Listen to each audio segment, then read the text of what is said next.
We bring two of history's most influential minds face to face, Jesus of Nazareth and Siddhartha Gautama, the Buddha. Their debate begins with this question. A grieving mother brings you the body of her dead son. What do you do? I have stood in front of this exact mother. I met her at the gate of a town called Nain. She was a widow walking behind the body of her only son, and the whole town wept with her. I touched the coffin and said, "Young man, I say to you, arise." He sat up and began to speak, and I gave him back to his mother. And then she buries him at 50. Or her grandson buries her holding his hand. Or she stands at his grave 30 years from that afternoon and weeps the same tears, only older, with more attachment. You did not save her from losing him. You delayed the lesson by 1 season and made the second loss heavier than the first. You speak as if time were nothing. Tell that to the mother. Tell her the afternoon she walked home with her son and the sun was a delay. To you, it is a delay. To her, it was her life. I too have stood in front of this mother. She came to me carrying her dead child, refusing to set him down. I said, "I will give you medicine for your son. Bring me a single mustard seed, but it must come from a house where no one has ever died." She ran from door to door. At every house there was a seed. At every house there was also a grave. By evening, she set her son down gently and came back to me, not to ask for him, but to ask what to do with what she had seen. You sent a grieving mother on an errand. She came to you with her child in her arms, and you handed her a task. You called it teaching. I would call it asking a drowning woman to first describe the water. I did not ask her to describe the water. I taught her to swim. You delay the drowning. I end it. And the kindness that kneels beside one coffin, what does it do for the next one? You walked into that town and met that funeral. What about the procession in the next village over, the same evening? Every mother you did not meet on the road that day. Every grave you walked past. The world was full of dying children that afternoon, and it is full of them still. If your power is real, I do not understand the arithmetic. If it is not, I do not understand calling it kindness. When you saved that one boy, what did you say to every other mother? The shepherd does not save the flock by saving it all at once. He leaves 99 safe sheep to find the one that is lost. Because the moment you stop counting one, the 99 have become livestock. You teach a love that scales. I teach a love that bends down. The mother in Nain did not need a philosophy that included her. She needed a man who would stop the procession. The man you raised from the dead drinks himself to ruin in a gutter, wondering why you brought him back. The blind man whose eyes you opened chases what those eyes showed him, convinced he was happier in the dark. The man tying a noose to a tree begs you not to come back this time. You gave them what they asked for. You did not ask whether what they asked for was the right thing to want. Yes, sight without wisdom is a wound. Yes, life without meaning is a burden. But notice what you have just admitted, Siddhartha. You did not say, "I gave them nothing." You said, "I gave them not enough." The healing of the body was never the end. It was the door. Some walked through it, some did not. That is the freedom of the one who received the gift. A man has hurt a child. He stands before you. What do you say to him? And what do you say to the child? To the child, I say, "This was not your fault. And the one who did this to you will not have the last word over your life." To the man, I say what I said from the cross to the soldiers who drove the nails. "Father, forgive him, for he does not know what he has done." And then I would tell him plainly, "What you did was evil, and evil has a name, and the name is not yours, but you have worn it. Take it off. There is a path back, and it is narrow, and it begins with you on your knees in front of this child. You forgive too quickly, and you name evil too easily. The man who tortured the child was once a child himself, and something was done to him. And something was done to whoever did that thing, back and back through generations of unwatched suffering. He is not evil. He is asleep. To call him evil is to give him a costume grand enough to keep wearing. I would not forgive him. I would wake him. And waking is harder than forgiving, because forgiveness can be granted in an afternoon, but waking takes the rest of his life. You will not call him evil. I will. Not because the word condemns him, but because the word is true. And the child in the room needs to hear someone say it out loud. Do you understand what you do to the child when you explain her torturer as a sleeper? You hand her his excuse before she has finished bleeding. I will give him forgiveness, but only after I have told the child in front of him that what he did was wrong. Naming the wrong is not cruelty. Refusing to name it is. And do you understand what you do to the man when you give him a name as heavy as evil? You give him an identity to defend. Men have killed entire villages to defend the identity you just handed him in one word. I am not protecting him from the truth. I am refusing to give him a truth he can hide behind. Sleep is harder to defend than evil, because no one is proud of being asleep.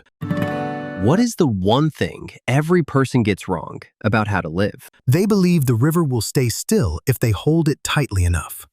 They marry and expect the wife to stay the woman they married. They have children and expect those children to remain who they were at 5. They build a body and treat each new wrinkle as a betrayal. They make a self at 20 and then spend 60 years defending a person who is no longer there. The grief is not that things change. The grief is that they were promised, somewhere, that things would not. Nothing promised them this. They promised it to themselves, and now they are angry at the world for breaking a vow it never made. Every person believes love must be earned. They wake up each morning auditioning for a place at a table they were already seated at before they were born. They count their failures and assume the count is also the verdict. When the prodigal son came home, he came rehearsing his speech. I am no longer worthy to be called your son. The father did not let him finish the speech.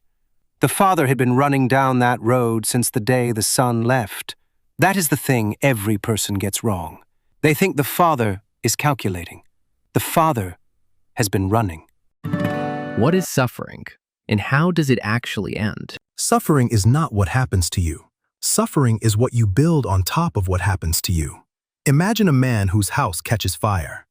The flames are at the door, and he stands in the middle of the burning room and refuses to leave until he understands who lit the fire and why, and whether the universe permits such things, and whose fault it really was. He burns to death holding his question. Pain is the fire. Suffering is the man refusing to leave the room until the fire makes sense. There is wisdom in this. I will not pretend otherwise. But your house is on fire too, friend.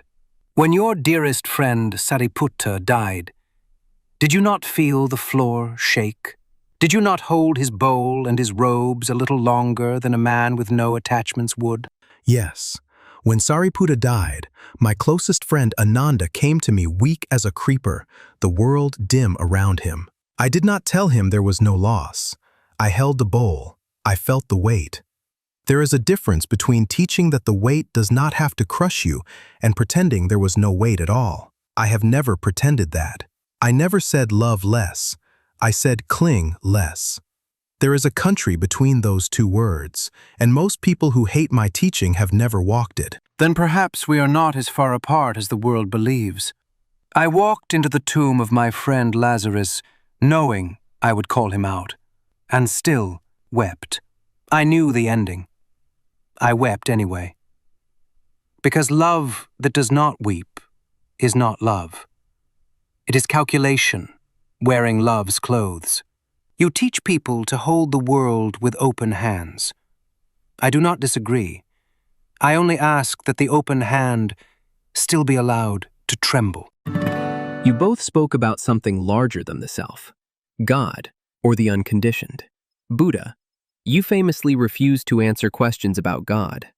Why? A man comes to me with a poisoned thorn in his foot. The poison is already moving toward his heart, and before he will let me touch the wound, he asks, "Who made this thorn? What tree did it fall from? Why does the universe permit thorns?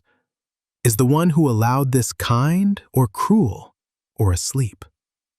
I tell him, "Friend, the thorn first. When the poison is out of you, ask any question you like, and you will notice your asking has changed. The man who needs God to explain his suffering is not yet ready to be free of it. The man who has been freed of it does not need the explanation. I never said there was no God. I never said there was one. I refused the question because the question was the wound pretending to be a search. I will tell you what I gave my followers and why I gave it. I gave them a father. Not because I solved a riddle about the universe, because I felt that Father with me in a garden the night before I was killed, and I would not have survived that night without him. I am not arguing for a doctrine. I am telling you what I lived. Then we are not so far apart in this either. You lived your truth. I lived mine. We disagree about the road. We do not, I think, disagree about why we walk. What are you actually offering people? You called it the kingdom of heaven. You called it Nirvana. What is it? The kingdom is not a place you go when you die. It is the world as it would look if love were the law. It is a wedding feast where the poor are seated first. It is a father running down a road to meet a son who wasted everything. It is a shepherd leaving 99 safe sheep to find one that is lost. The kingdom is not less of this world. It is more of this world, truer, fuller. The mistake everyone makes is thinking I came to take them out of life.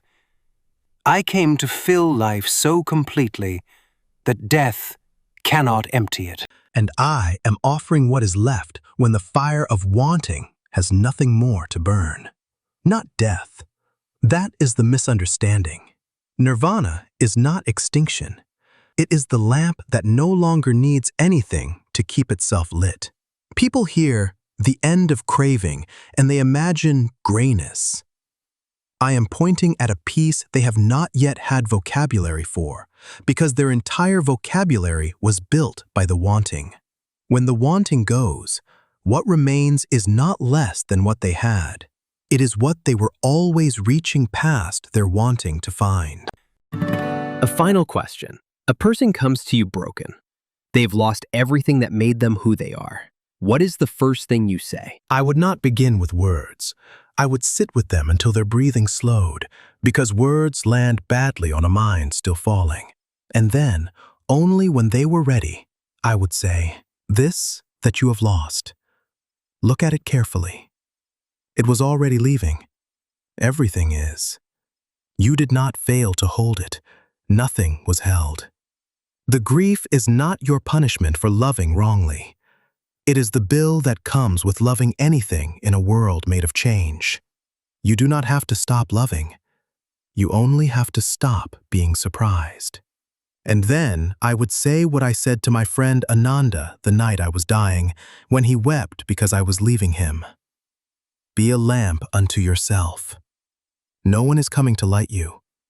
You already are the light. You only forgot. I would not say anything at first either.